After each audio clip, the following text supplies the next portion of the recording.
Bonjour à tous et à toutes. Allez, tiens, je vais partager encore une fois mes réflexions, mes sentiments, mes impressions avec vous. Entre nous, soit dit. Ça me fait du bien, ça me défoule. Oui, je voudrais m'exprimer sur cette affaire Fillon et sur tout ce qui se passe.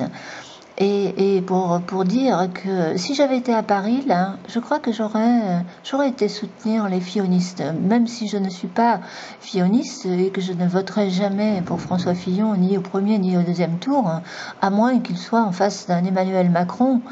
S'il est en face de Emmanuel Macron, là, il se pourrait que j'opte pour le moins pire, c'est-à-dire pour Fillon. Mais ça ne changera pas grand-chose parce que les deux sont mondialistes malheureusement. Ils ne changeront rien au schmilblick, ça, on est tous conscients de ça. Moi, je suis viscéralement anti-mondialiste avant tout, et parce que je connais les effets pervers de la mondialisation, et je pense que la mondialisation, c'est le cancer de l'humanité. Et pour vraiment prendre conscience de ça, je crois qu'il faut jeter un œil sur les vidéos de Monsieur Mondialisation. Elles sont bien faites, ces vidéos. Et franchement, là, si on ne prend pas conscience, là, des effets pervers de la mondialisation, c'est qu'on ne prendra jamais conscience. Mais j'ai vraiment l'impression que là, la France est en train de se réveiller. Je crois que même qu'il y a beaucoup de fillonistes qui pourraient rejoindre notre camp si jamais il devait être éliminé, si jamais il se désistait, François Fillon. J'ai lu ça dans un autre article. Il y a une dame qui disait si jamais François Fillon doit s'en aller, elle voterait Front National. Eh bien, j'ai envie de dire à cette dame, bravo, ce sera la première fois, oui, c'est la première fois qu'elle disait-elle, qu'elle voterait Front National. Oui, ce serait la première fois, mais ce serait une fois, mais le bon choix. Et je dis bravo à cette dame, et elle verra, elle constatera par elle-même que nous ne sommes pas des racistes xénophobes, des fascistes, enfin tout ce qu'on voudra. Nous ne sommes pas le cancer de l'humanité, parce que si la France, elle est dans cet état-là aujourd'hui, ce n'est pas à cause du Front National. Faut bien comprendre ça, ce n'est pas à cause du Front National, mais à cause de tous ceux qui ont gouverné jusqu'à présent. Et à cause évidemment de l'Europe, enfin de tous ces européistes, mondialistes, impérialistes. Alors, vous remarquerez d'ailleurs que de toute façon, c'est l'histoire de l'humanité, toujours. D'un côté, on est partagé en deux camps, on va dire, les impérialistes mondialistes et les patriotes nationalistes qui à un moment donné, vont faire de la résistance et protéger leur identité, leur patrimoine culturel, etc. Parce que c'est menacé par le mondialisme. Ça a toujours été comme ça, depuis l'Empire romain. Quand on s'intéresse un petit peu à l'histoire, vous remarquerez que c'est toujours comme ça. Et à un moment donné, eh bien, on ressent ce mondialisme comme une vraie menace pour tout, pour nos valeurs, nos traditions, notre culture, nos racines, même nos croyances. Après tout, on a le droit d'avoir aussi, on a le droit d'être de culture chrétienne. Moi, même si je ne suis pas d'accord avec, mais c'est quand même notre culture, voilà, notre culture et notre patrimoine culturel. Je crois qu'il faut le défendre, peu importe si on croit au dogme ou pas au dogme, c'est pas le plus important. C'est pas le plus important. Le plus important, c'est de défendre nos racines, nos valeurs chrétiennes. Alors, en aucun cas, il faut que ce soit remplacé par l'islamisme, parce que c'est ce qu'ils sont en train de faire, mine de rien, sournoisement, insidieusement. Je vois qu'ils font beaucoup de publicité, beaucoup de promotion, la promotion de l'islam, oui, dans toutes les émissions. Des fois, on regarde, vous savez, les émissions religieuses. Moi, j'aime bien, il y a les reportages et tout. Eh ben, on voit qu'il y a vraiment, l'islam est vraiment mis en avant. C'est carrément l'apologie de l'islam en ce moment, je vous assure, par les socialistes évidemment, enfin par le système en place. Eh bien, moi je crois que non. Je crois que la France, elle a le droit de garder, voilà, on est attaché à nos racines, à nos valeurs, à nos croyances, je dis, peu importe, on y croit, que peu importe si on est catholique, pratiquant ou pas pratiquant, peu importe, ce sont nos racines. Et là, je dirais, Fillon, il a raison. Fillon, il m'étonne. Là, franchement, avec le caractère qu'il a, je vois le caractère qu'il a, Fillon. J'en ai connu des spécimens comme ça. Moi, j'ai pas l'impression qu'il va lâcher le morceau. Hein. S'il a le peuple derrière lui, il lâchera pas le morceau.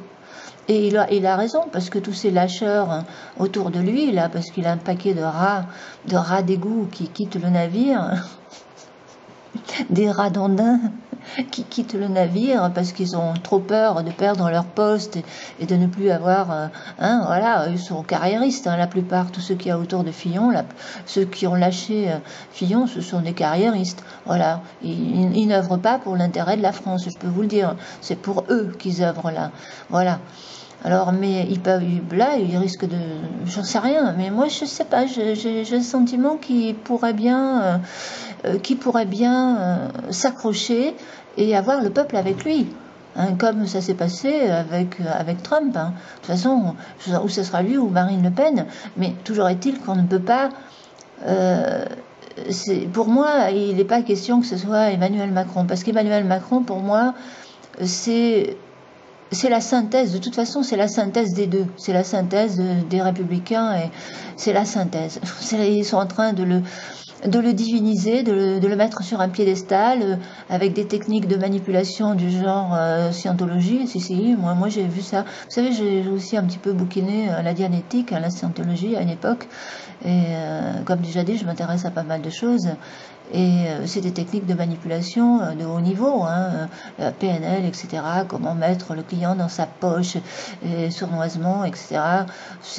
Et on voit dans les meetings d'Emmanuel Macron que tout ça, c'est vraiment du bluff, quoi. Tout est chronométré, tout est dans ces meetings. Je ne sais pas si vous avez vu, hein, les gens sont placés à certains endroits. Il faut qu'ils tapent dans les mains, il faut qu'ils applaudissent au commandement enfin voilà, tout est programmé, tout est chronométré, il n'y a pas de spontanéité. Les gens applaudissent à la commande et puis crient Macron président à la commande, mais c'est ahurissant de voir ça. Et ça, c'est typiquement... Là, on est typiquement dans le mondialisme. Et alors, on comprend pourquoi Emmanuel Macron dit il faut absolument que les jeunes aient envie de devenir milliardaires. Comme si devenir milliardaire, c'était garant de bonheur, quoi. C'est pas ça c'est pas forcément... L'argent contribue au bonheur, bien sûr, il ne faut pas être hypocrite, hein, il en faut du fric, hein, c'est clair, hein, mais être milliardaire, c'est absolument pas nécessaire d'être milliardaire pour être heureux. Si c'est pour le claquer comme il le fait, là, Emmanuel Macron, parce que il faut voir un petit peu, moi j'ai été jeter un œil sur ses feuilles, sur ce qu'il possède, le monsieur, et ses rentrées d'argent, et ce qu'il a déclaré, vous irez voir, hein, eh ben, c'est pas clair du tout, on n'en parle pas du tout. On ne parle pas du tout de cet argent, de tout cet argent qu'il a gagné et qu'il n'a pas vraiment déclaré. Alors, où est-ce que c'est passé? Est-ce que c'est passé dans les paradis fiscaux? Probablement, parce qu'il est quand même bien copain avec les banquiers, etc. On ne sait pas trop où s'est passé tout cet argent, à moins qu'il flambe. Comme dit, je ne sais pas qui c'est qui en parlait, je crois que c'est Philippot, à moins qu'il flambe plus de 1000 € par jour, alors c'est un gros flambeur. Hein, voilà, remarquez, il y en a qui mettent 1000 € dans une chambre d'hôtel. Hein, j'ai vu même des riches qui font l'étalage de leur richesse dans une émission sur Arte aux États-Unis, des gens, des multimilliardaires qui s'achètent des baraques avec des robinets en or, enfin une salle de bain avec la robinetterie en or, et qui claquent des bouteilles de vin. Un verre de vin, c'est 200 € le verre de vin.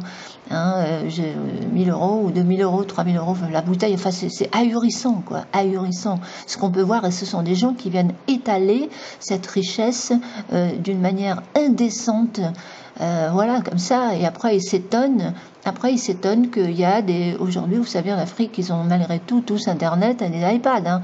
Ils sont pauvres là-bas, mais ils ont quand même un iPad dans la main, la plupart. Alors, il y a Internet. Alors, ils voient ce qui se passe en Occident. Et on s'étonne après qu'on est envahi. Il ne faut pas s'étonner, hein. Quand on vient faire comme ça l'étalage de ces richesses, c'est honteux, c'est scandaleux. Ces gens, ils n'ont aucune décence. Ils me font vomir. Ces gens-là me font vomir, hein, vraiment. Et donc Emmanuel Macron, pour moi, c'est ça.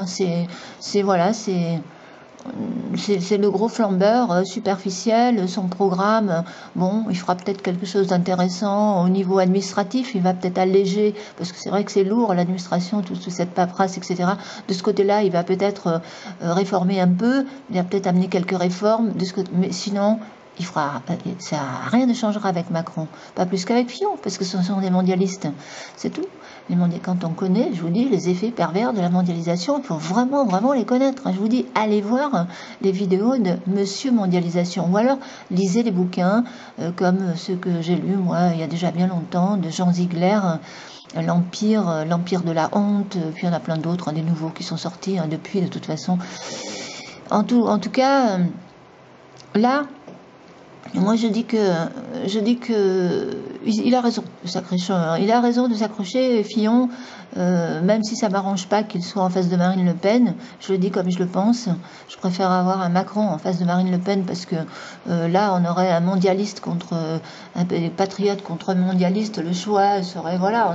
Je pense que Marine Le Pen pourrait avoir plus de chance en face d'Emmanuel Macron qu'en face de Fillon. Mais en supposant qu'il y ait Macron et Fillon, je crois qu'il faut que moi, personnellement, je n'hésiterai pas. Voilà. C'est pas Macron, non. C'est sûrement pas le Macron, parce que Macron égale nouvel ordre Macron. Macron la gaffe. C'est le nouvel ordre mondial, Macron la gaffe. Ah oui, pour faire des gaffes, il est très très fort, le Macron. Punaise, mais c'est à croire que alors il raille sur les gens qui seraient soi-disant illettrés, mais moi j'ai pas l'impression qu'il est très cultivé non plus. Apparemment, l'histoire, il la connaît pas trop, ou alors c'est des grosses bourdes, je sais pas moi. Toujours est-il que non, avec Macron, oui. Moi, je pense qu'on va direct, parce que vous savez, tous ceux qui sont en train de battre sur Internet, les Illuminati, le nouvel ordre mondial et tout, judéo-maçonnique, soi-disant, moi, j'ai l'impression que là, c'est la continuité. Avec Macron, ça sera la continuité. Ça c'est sûr et certain. Mais remarquez, avec Fillon, ça sera à peu près pareil aussi, parce que tous les deux sont apparemment entourés de francs-maçons et ils vont aux réunions, enfin aux soirées ou au dîner des Bilderberg, etc. Donc, vous savez, des fois j'ai l'impression que c'est une petite guerre entre les francs-macs.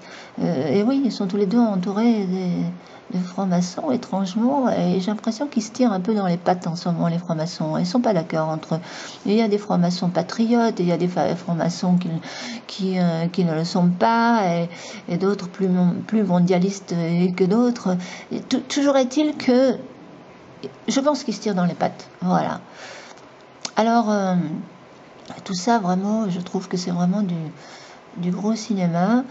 Et en tout cas, une chose est sûre, c'est que là, les fillonistes et républicains qui continuent à traiter les électeurs du Front National de racistes, nazis, xénophobes et j'en passe, eh bien, peut-être qu'ils devraient ressentir ce que nous ressentons depuis maintenant des années que ça dure. Depuis des années que ça dure. Ok ?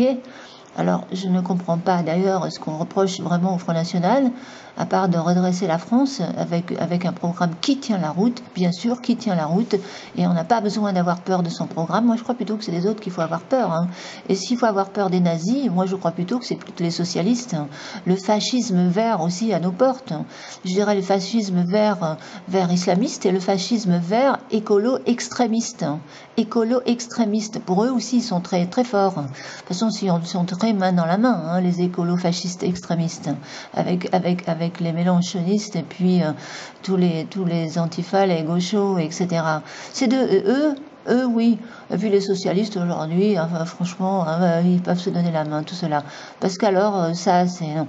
Alors, je vous dis, ils sont en train de monter en épingle, donc ils sont en train de diviniser un Emmanuel Macron. Ils sont en train de descendre en flèche. Ils essayent c'est la mise à mort de Fillon et de Marine Le Pen, qu'ils essayent d'amalgamer, alors que c'est deux affaires qui sont même pas comparables. Et c'est pas très démocratique quand même tout ça, hein, franchement. Hein, des gens qui sont pour la liberté d'expression, qui sont pour, soi-disant, pour la démocratie, où vous voyez, c'est tout le contraire, hein, ce qui se passe. Ils veulent nous empêcher de nous exprimer aussi, bien sûr. Ben, bien sûr, ces socialistes sur Internet qui veulent nous museler. C'est ahurissant, vous savez, on vit une époque vraiment étrange, hein, où toutes les valeurs sont renversées, vraiment renversées.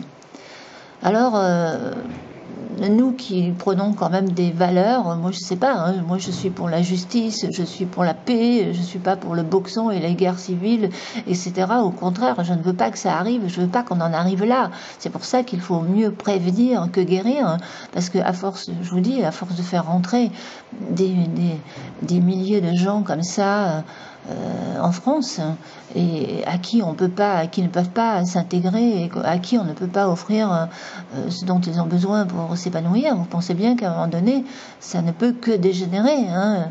Le bateau coule. C'est juste une question de logique, vous savez, ça, c'est tout.